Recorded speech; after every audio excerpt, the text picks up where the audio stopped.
We're talking about somewhere in the neighborhood of an 80% difference in valuations of the damage done to this car.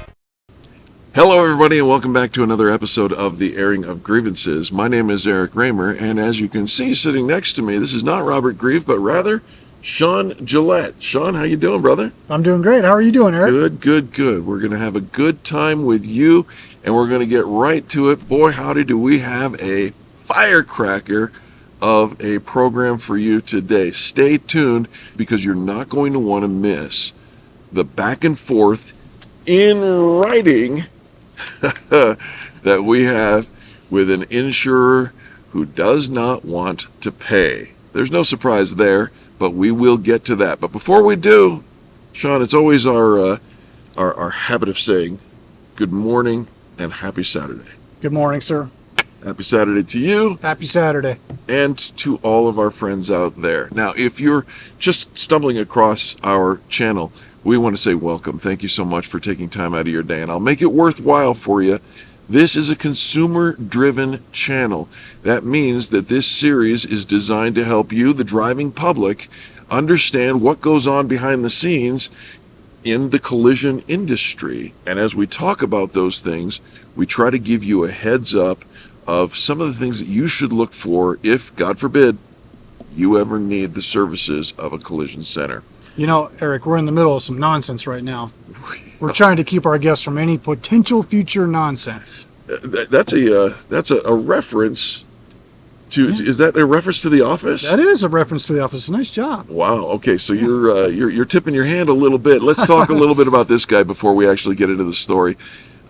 Sean Gillette, you are now our new Director of Operations here at Nylund's Collision Center. Is that correct? That is correct. Awesome. And my understanding of what that means is you're the one who fixes everything. Well, there's nothing here that needs to be fixed, but I get to come in and handle stuff. I love it. Yeah. I love it. Well, welcome to the team. We're glad that you're here, and it's going to be a great show. Let's start with a few weeks back, a car rolled onto our lot, even before ours. Is that correct? Correct. I rolled in about 7. He was already here. Noticed it from across the parking lot. Okay. Correct. Yeah. All right. Talk to us about what kind of car it was and what did you notice? So the guest had a 2019 Toyota Camry, and from across the parking lot, hail damage. I could tell there was damage significant enough that in my head I thought the car might be a total loss without even getting close to it. So that was my first thought, my first step with this guest. Okay, now interesting that you said it might be a total loss. We always make a point of letting people know that we, the collision center, don't declare vehicles total losses. That's done by the insurance company. Is that correct? Correct. I should have rephrased that. The damage may exceed the value of the vehicle. Yeah, right. And that's kind of the whole thing. But you went and talked to this guest and then did an estimate of the damage, hail damage, you said? I did. Yeah. I did. Correct. What was your estimate? $21,000 and change. A 2019 Toyota Camry with a little more than $21,000 in hail damage. I know that my son drives a Toyota Camry, and his is a 2024, so that may or may not exceed the value of the vehicle. But my goodness, for a 2019, my guess is that you're probably pretty spot on. Probably so. Probably Yeah, so. All right.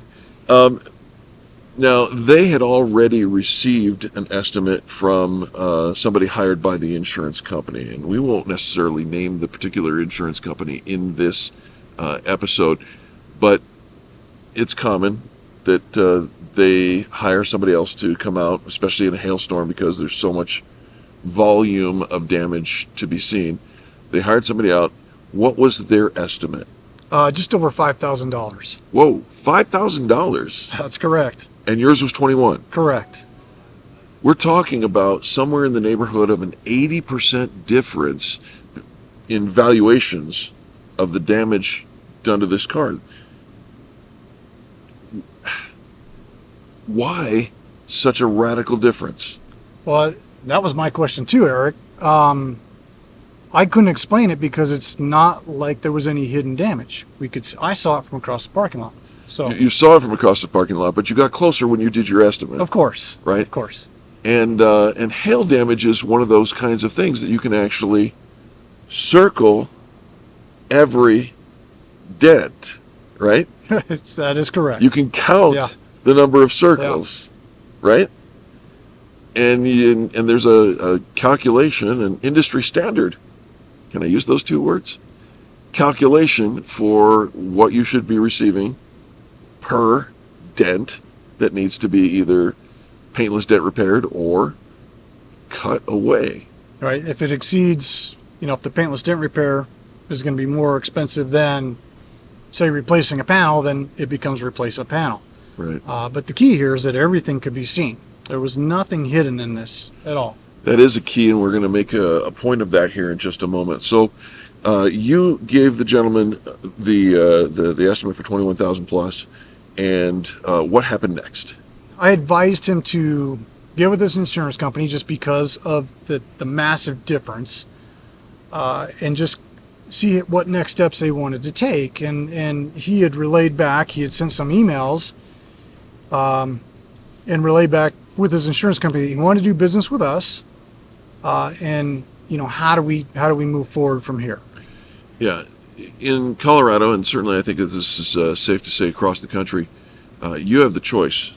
You have the right to choose your own body shop, whoever you want to do the repairs. Quite often, you are told by your insurer that here's a list of our preferred body shops. Those are people with a DRP, that's a direct repair program or partnership association with the insurer. We've talked ad nauseum about those. There's plenty of, I'll put some links down below in the description box. There was a phone call that took place, right?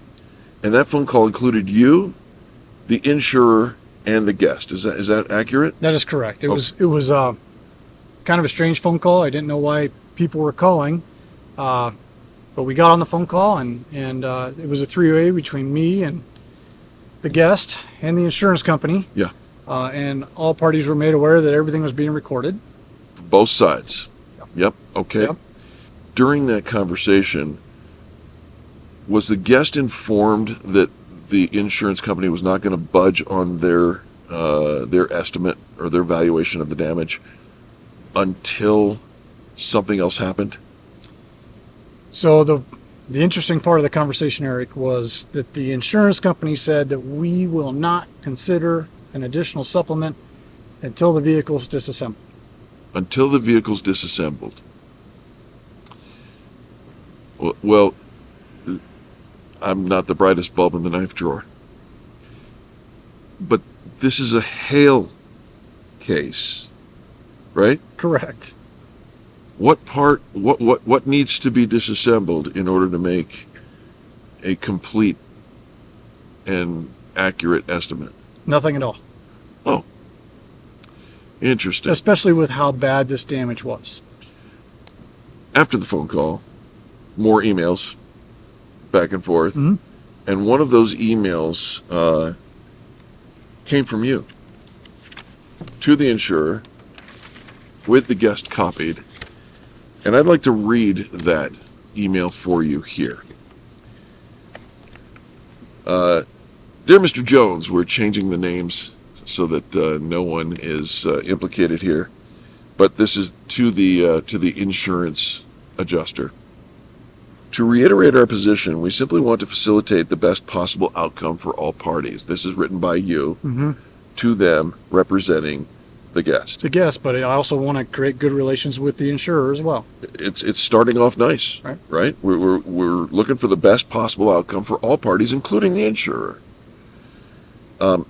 My recollection from our phone conversation on the three-way phone call with you and Mr. Smith, you stated that ABC Insurance Company would only consider a supplement after the vehicle had been disassembled. I stated that I understand the position when dealing with hidden damages from collision. However, as this is hail damage, every dent can be seen, marked, and counted.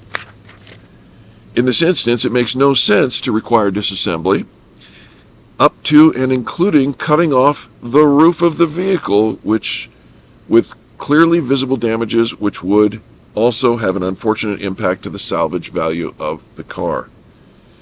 Not only are we advocating for the guest with regards to this claim, we're also working to minimize the impact to your insurance company by not devaluing a vehicle in which damages are fully visible. This sounds like the voice of reason to me. How was it responded to? How did he react to that? I didn't get a response back. No response. No response. Well, that's very interesting. You further wrote in this email, for clarity for your insurance company's obligations, I've copied Colorado's applicable provision in the Title 10 laws regarding fair settlement of claims and pasted them verbatim. Now he's talking about Title 10 of the Colorado Code here, Section B, I think it's Section 3, subsection B, that says, require that any estimate prepared by or for the insurer covering damages that are visible or evident at the time of inspection is adequate to restore the property within a reasonable time to its condition before the loss in accordance with applicable policy provisions. You further go on to say, to help resolve this issue quickly, please direct our guest and myself to the specific clause in your policy that dictates disassembly must be done to provide a fair and accurate settlement. That would be why he didn't reply. That is why he didn't reply, because there is no language in the policy that says disassembly is required. And this is the crux. This is why we're having this conversation here, is you've got a renegade, rogue estimator who thinks, heck no, we won't go. We're not paying any more until you do this, knowing full well that he has no authority nor any precedent to stand on to require that of the guest. It's hoops, ladders, smoke, and mirrors in order to get the guest delayed, distracted, and then finally dissuaded from using our shop and going along with their lowball estimate for their PDR shop. Right? Delay, deny, deflect, right, Eric? That's the way. And you guys talked about it in last week's video. Yes. And also that, it was mentioned in last week's video as well, that the insurance company is very clearly giving wrong information here. Right. In an effort to mislead the guest. Yeah. Our guest is documenting everything, and take away from this point, that's what you should do. If ever you are in a situation where you are back and forth with the insurance company, make sure that you get everything in writing. Make sure that you document it. We're shocked that they have put in writing some of the things that they have, right? I mean, what he's done is put his insurance company in a place of having to defend the indefensible if ever this went to court. And it's my understanding that attorneys are now being talked about. Potentially, yeah. So the guest has informed the insurance company he's going to retain counsel. I advise the guest that he should probably seek to invoke his appraisal clause first. Yeah. But the insurance company they put in writing, Nylund's Collision Center does not dictate how and what we repair under the insurance policy. And quite frankly, Eric, I was taken aback that they would put that in writing. Yeah, here's the truth, and we've said this before. We'll reiterate it here. we, Nylund's Collision Center in this particular case, but the Collision Center are the repair experts. Your insurance company are the payment experts. And make no bones about it, they don't have the skills, education, or tools, equipment, any of it, in order to facilitate your repair. They pay for the job. That's it. And by the way, we pay every month to get the job done right. Yeah. Right? That's what insurance premiums are for, right? That's what it's for. And when you need them the most, it just seems like in many cases they drop the ball. Not every case. There are insurers. Here's a link to one of the videos that we've done before talking about insurance companies that won't drag you through the mud and make this process as painful as possible. But this is one of those big box insurers that you see on TV every single day that does. And so They're good with marketing campaigns. they are very good with marketing. Yeah. Spending your money Yeah. on marketing to get more of you, but not spending your money when you need it to repair the vehicle or the property that is damaged. Sean, what's the takeaway from this in your mind? This is still an ongoing case, so we can't report what the end result is or what will be. But in your mind, what's the takeaway from this? You know, Eric, what bothers me the most about this is that the guest has an opportunity now to make a good decision with his car. Yeah. Meaning, it's hail damage, so he can drive it forever. Right. Right? So he can elect to retain it if they determine it exceeds the value. Yeah. Or he could give it to the insurance company and they could sell it for salvage, which we were worried about by cutting off the roof, right? Right. What concerns me the most about this is that the insurance company is very aware that the estimate that they wrote is not adequate for settlement. Yeah. And they are unwilling to go further with an adequate settlement until we disassemble the vehicle. Right. And so it's kind of a take it or, take our $5,000 or leave it, Right. which is horrible. Yeah, and one might be able to make a case that it is criminal.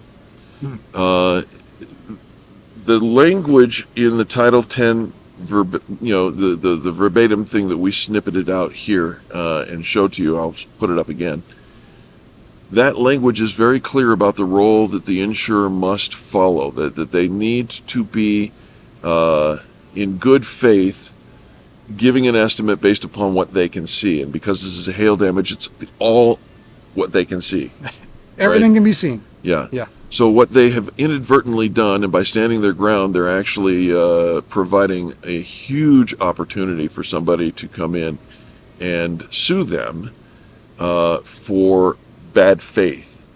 And if this becomes a law case, a case in the legal system, and if the plaintiff in the case is victorious in making the case that this was bad faith on the part of the insurer, it's my understanding that it could be triple the damages. And that becomes a very serious issue. I mean, for the insurance company, it's a drop in the bucket. It's not going to hurt them tremendous, and they're banking on the fact that they're not going to do that, right? But in the end, it's hard to paint a picture of anything but bad faith in this conversation because it's that which they can see, and they're refusing to acknowledge even that. And, to be clear, Eric, I even put this in writing that, I understand their position if we're dealing with a collision in which hidden damages are Right. not just possible but plausible. Right. This is a completely different Yes. situation. Yep. And what they're attempting to do is not pay the guest out on the value of the vehicle. Right. They're attempting to pay him out 20% or a quarter of what he's owed. 20%. Yeah. And that's one guest. Multiply that by the hundreds of thousands, millions that are insured by this brand, And now you can see how CEOs of insurance companies make ridiculous amounts of money and get those golden parachutes when they retire and all the things, right? And how they can pay for those Super Bowl ads and all the other commercials that you see on a daily basis. I want to address one last thing before we wrap this thing up, Sean, and it's this. You said the guest could take the money and continue driving the vehicle because his hail damage is not structural. It's not in this case, going to be a problem to drive the car. The insurance is counting on that because the most common practice, especially when it comes to hail claim recovery, is that they lowball the estimate by a lot. The guest, the consumer, not knowing, not aware of this channel. By the way, share this channel with people, share this video with people, but not knowing any better, take the check.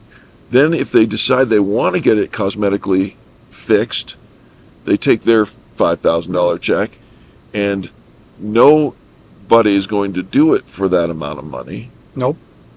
And then they go, I guess I'll just put this in the bank and not worry about it. And they consider it found money, but what you've done is now you've got a damaged vehicle that has diminished value, and diminished value is a different, that term means different things, especially when, you can't claim diminished value unless you are actually hit by somebody else, somebody else causes the damage. But you will have diminished value upon resale. Well, but I think it's important to note here that if this guest just took their $5,000 and ran and then went to trade in their car, there's your diminished value. Yeah. Yeah. It's not going to be worth anything close to what it was before the hail damage. Right. Because, and he has not been made whole by his insurance company. And being made whole is the language in the policy. Removing, disassembling the vehicle before making any further adjustments to the estimate is not in the insurance language. Sean, thank you for bringing this. This is important. We are right in the middle of hail season here in this part of the country. Several other states, Texas, Oklahoma, Kansas, Wyoming, a lot of you guys deal with hail as well as we do. But it's not just hail. It just happens to be in this story. Sean, welcome to the team. We're glad that you're here.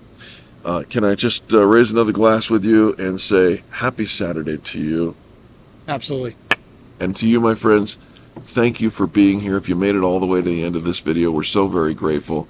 Give it the thumbs up. Give it the old subscribe button.